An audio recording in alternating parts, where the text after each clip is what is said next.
The Psychology of Life. Health and Wellness Show. With behavioral expert Dr. Scott Anderson. Yeah, so if I grow up in a dysfunctional family and it's easy to join the victimhood. It's easy to live there. I had this happen and this, and because of this, this and that, and then you just pile on. Right. And then everything, here, I'll give you a job. I can't. Well, why not? Well, because I did this, and because of this, too late for all that. So wait, no, it's not. It is for me because I don't want to do that. Because it's easier to be a victim. It's easier to be taken care of and given everything and so on. Even if it's not good, it's better than... Yeah, because if I have no coping skills, if I lack self-esteem and self-worth, it's going to be very frightening for me to actually take responsibility and be responsible and be consistent and have to work hard and sacrifice. I don't have any of those skill sets because nobody taught them to me. So what will I default to? Victimhood. Victimhood's easy. I don't have to think. I don't have to do anything. I don't have to feel discomfort. Now granted, I'm not going anywhere in life. This is where I'll be, but it's better than, I think it's better than me having to do all that stuff that I don't know and that I'm not comfortable with or that I'm terrified of. You could go a whole lifetime with that. People do go a whole lifetime. Is it a good long lifetime? No, it's usually very short or shorter. Yeah, and miserable and so on because you don't know any better. Do you understand? It's kind of like being brainwashed. I grew up in that. I grew up in the victimhood. I grew up with that mentality. And it took near death and suffering and pain. And when you have enough of that, guess what happens? You will change. You will be forced to do that. So most people don't stay in the victimhood. Not because they don't want to, it's because they're forced not to. They end up having consequences and terrible things, and they say, I got to get out of here. I can't do this anymore. And then some people just right under the radar. So that's just the way that is. But yeah, to answer your question, some people stay victims their whole lives, and they live miserable, horrible lives, drug-addicted lives, and so on. And you're right, it's shorter, and it's not good. Most of the people, through education, through insight, through pain, suffering, and loss, decide, I'm not staying here. This place sucks, and I want better. And they seek it, and they find it. And it's hard. Sometimes it takes prison. Sometimes it takes almost dying from overdose. Sometimes it takes a significant event in life where you lost something permanently. And you learn.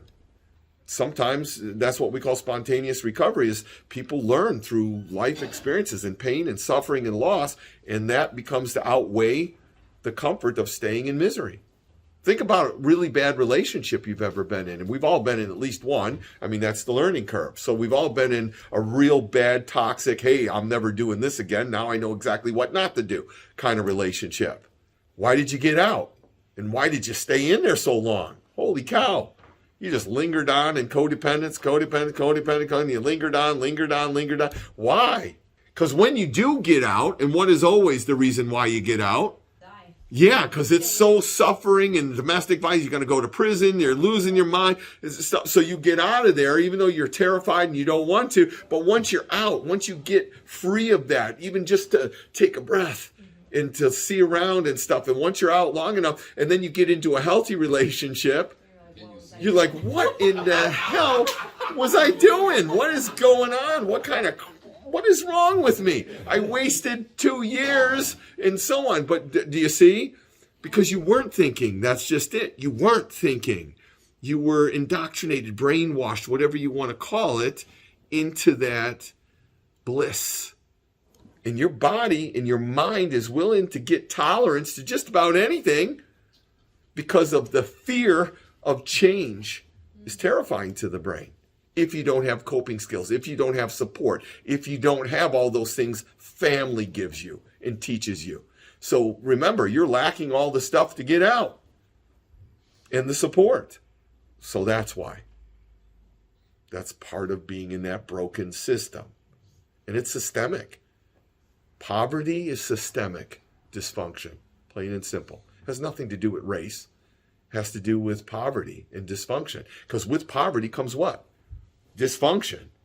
If I take a white guy, an Asian guy, a Spanish guy, and I put them into dysfunctional poverty, you think it matters what race they are?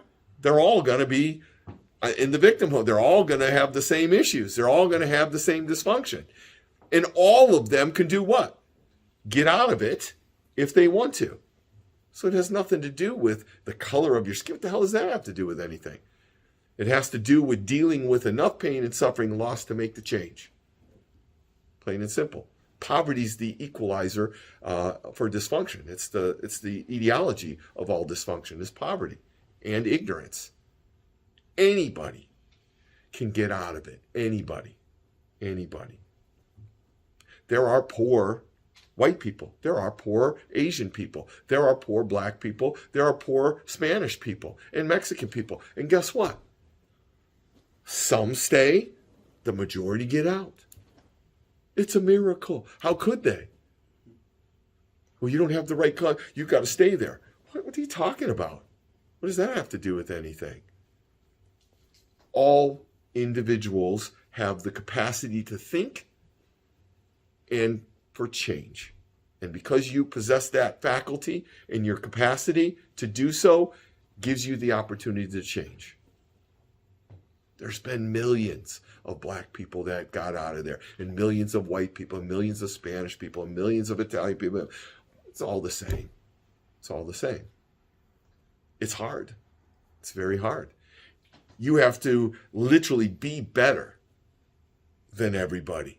You have to sacrifice more than everybody else that had the privilege, the financial privilege. Yeah. Do you have to go through more obstacles from those people? Yeah, they're going to stick it to you. They're not going to want to see somebody from poverty get up there. They're not. People aren't generally good. Can you still do it? Yeah, absolutely. It just takes extra work. Are you willing to do that? Most people aren't. Some people are. The people that are, get better. Universally. Doesn't matter what color they are. Next step. Got to get rid of the vengeance, because that's where the anger and the self-destruction comes from. Blame says that your parents did it on purpose. I can assure you I've never, in all the years I've been doing this, is a lot, never have I worked with parents that were at blame. They're the reason why the kid did it, but they didn't do it purposefully. They didn't do it intentionally. In fact, they're suffering as a result of it happening just as bad as the kid. If I did something to him, like stole his bike, and that was his mode of transportation, and he's really angry at me and so on and so forth, he's going to want vengeance. He's going to want to be made whole. How do I fix that as the guy that stole his bike? Well, yeah, I could, for one, let's say I broke the bike. Yeah, or the police or whomever. So what happens is, let's say I turn myself into the police, and I bring what's left of the bike back. Okay, maybe he can fix it. And I turn myself in and I say, God, I stole this guy's bike. Or even if I just get caught, okay, and he's going to be very angry, right? He's going to want to hurt me. But what if I said, you know what? I got caught. I'm going to accept responsibility for that. And I go to jail. Is jail fun? No, it's horrifying. It's terrible. So that's my punishment. Okay. And then when I get out of jail, in order to make right in my mind, I have to go get this guy. I have to say, hey, I don't know if you accept my apology or whatever, but I'm sorry. What I did was wrong. And I paid my price for it. And I'm sorry, and I'm just offering you, what I did was wrong, and I'm telling you, I'm sorry. Who's it on now? I am. Well, yeah, I took what I did. I accepted responsibility. I said I'm sorry. Now I have to make amends. I have to buy him a new bike. That's part of my restitution in jail. You have to pay for his bike. That's part of the jail sentence. So I already paid for your new bike and stuff, and now I'm accepting responsibility by saying, listen, I did my time, I suffered, I said I'm sorry, genuinely said I'm sorry and meaningfully, and I paid restitution. Now who's carrying the rage and the anger? Him. Guess who isn't anymore? Me. You can say it nicely and just be like, I don't accept. Right, and then who's carrying the anger and the rage and the resentment? He is. It's his choice, though. Doesn't mean that he's not carrying the rage and the, okay, so he's going to have terrible consequences for that. He may have no feeling about it. No, you're going to have feeling. Yeah. When something like that happens, you're going to have feeling. And the feeling is you either forgive or if you don't. If he has no feeling, he's forgiven it. He doesn't have to say it, but he's okay with it. You know when someone has feeling about something, why? Because they're dysfunctional still. When someone says, oh, I got over the breakup, and then I say, oh, what was his name? And they start crying every time they mention the name, what do I know? Right. They're not over it. I don't think you're over that. I've had parents that said, lost their children tragically, and 15 years later, they are still grieving and still consumed by it. That's unhealthy. That's not right. I understand why they're doing it, and they should have been sad, but you have to overcome those things. Even the loss of a child or a loved one of a parent. Because guess what the reality of life is? With life comes death, period. Good, bad, or indifferent. Right or wrong. Accidental or not. It's coming. And would that person who loved you want you to suffer and throw away your life because you're sad about theirs? No, quite the opposite. That means that person doesn't have the capacity to grieve and go through the process of grieving and letting go and forgiveness and all that other stuff. That means they're dysfunctional and they need help. So same with you. If you can't let go of something that happened wrong, do we all get wronged? Yeah. Every day. And you know why you're not insane? Well, maybe some of you are. But most of you, because you were learned to forgive, you learned to let go, you learned to be okay with those things. But we're not talking about little things anymore. We're talking about significant things in life from people that are significant. But once you bring forth the understanding in your brain that it wasn't blame, they didn't do this on purpose. They didn't do it with malice intent. They did it because that's what happened to them. And they're just repeating the pattern, just like you are. And when you gather that insight, you go from hatred to understanding. See the difference between the two? One will wreck you and destroy you. The other one gives you the opportunity to get better. You understand the difference? Go ahead. Cognitively. No, emotionally. There's see? Right? Cognitively, you know that. And most people cognitively say, yeah, my mom, I know she didn't do that. Then why are you still suffering from it? Why are you still holding resentment? That means you didn't relive it emotionally and you're not accepting of it. Does that make sense? That's the hard part. The cognitive is easy. Oh, I forgave them a long time ago. But then every time you talk about them, you spew venom and hatred. No, I don't think you got over that. Otherwise, why would you be so affected by it? That's why reliving things emotionally with your new insight is important. Not just acknowledging, oh yeah, well, I know they didn't do that. Well, did you talk to them? Did you talk to your grandma? Did you find out the insight? Did you figure out what happened to them? No, you didn't do any of that work. You just heard tell, well, then it must have been that way, so I forgive them. No, you didn't. Did you confront it? No. Can you confront somebody that's dead? Sure you can, because your brain doesn't give a whether they're alive or not. Your brain is suffering emotionally. Like she said, there's a cognitive and then there's an emotional. Could I go to that gravesite and symbolize that and relive things emotionally and say what I have to say or write a beautiful letter that outlines all that stuff with my tears and everything and put it on there and say, now this is you. This is on you. I'm letting go. I want to heal despite what you did to me. It's not about them. It's about you. The emotional letting go isn't for them. It's for you. I don't want you carrying pain and suffering and hate because that's what's destroying you. Do you understand the difference? So you need someone that is fully aware and understanding of that to explain it to you, walk you through the steps and how to do it. Like I said, we'll get more into that next week. It's very complex. Otherwise, everybody would say, oh, well, I know my mom didn't do that on purpose. I forgive you. And everything would be good. I'd be out of a job, thankfully. But that's not how that works.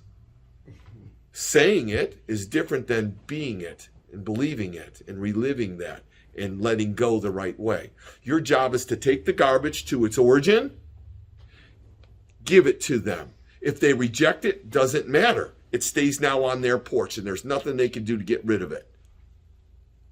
Your job is to get it off of you.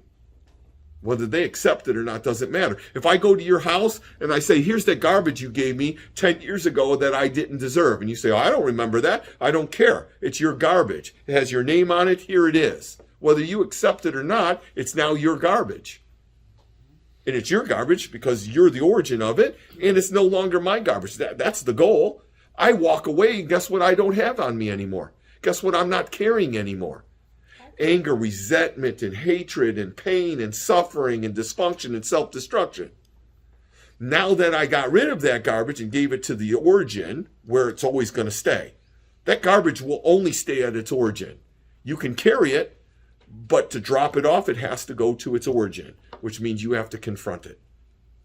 Symbolically, rationally, in person, doesn't matter. Your brain doesn't care. It just wants to get rid of the garbage. So if I went up to my mom and said, listen, and she hates me and she doesn't want anything to do and she ignores and denies that she ever abused me or did any of that stuff. And I said, listen, I'm just letting you know that all that and all this stuff I had to go through was because you were this and that and so on and so forth. Real simple and sweet. I'm just letting you know I know. And I'm letting you know that I know you know, regardless of what you say. And I'm just dropping off your garbage. And that's for you to handle. Her garbage now. No matter what she does, she will not be able to get rid of that garbage. It's going to stink and it's going to infect her until the point where she cannot function anymore unless she does what? Accepts responsibility for the garbage and cleans it out. You're not carrying it anymore because that's what you did. Now guess what you have to do? You have to take responsibility for all the self-destructive things you did while carrying that garbage. Who chose to carry the garbage? You did. And you destroyed a lot of your life by carrying that garbage, that hatred, that pain, that suffering, that loss. All of that stuff you carried. You chose to hang on to it. And you did horrible things to yourself and other people. So now what do you got to do? You got to go collect all your garbage. That's why you got to call, hey, I know I don't expect you to accept my apology. I'm just telling you.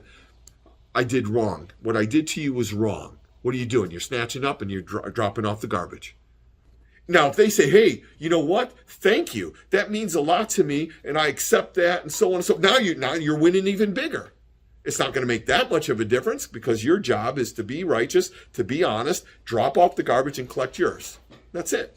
And then they can clean up their garbage. Now that you brought it back, now they can throw it away and be done with it. And now that they gave you yours, they don't have to carry that anger, frustration, and resentment. And then each time you make amends or make an effort to do that, and this is part of the 12 steps, one of the ones that they got right, when you go through that process of asking for forgiveness or just putting it out there, just drop it off.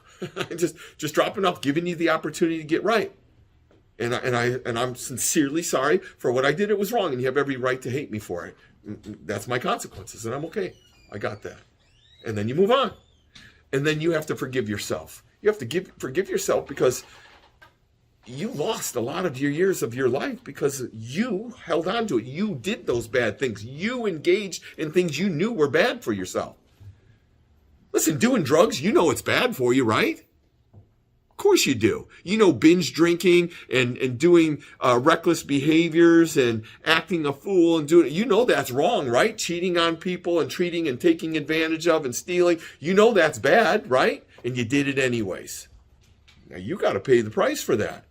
That means you have to make amends. You got to try to make restitution. You got to do righteous. So, and again, if people say, I don't want it, I don't care, great. Now you're off and you off to the next one. There's going to be a certain amount of garbage you just can't get rid of.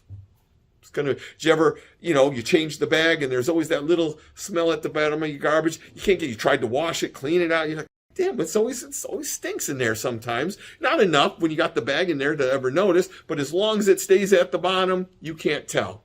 And you can live a wonderful, good life. Your body, your brain, your subconscious, if you will, has a little reservoir tank, just like a gas station. What's the reservoir tank for? It's for all the garbage and all the sediment. And gas isn't pure, and it gets dust and stuff in there. And if it gets in your system, it'll ruin the car. So it has a little sediment area where all that stuff goes to the bottom and gets buried way deep, and you've got plenty of room for the lifetime of your car to collect enough sediment where it's not going to make a difference.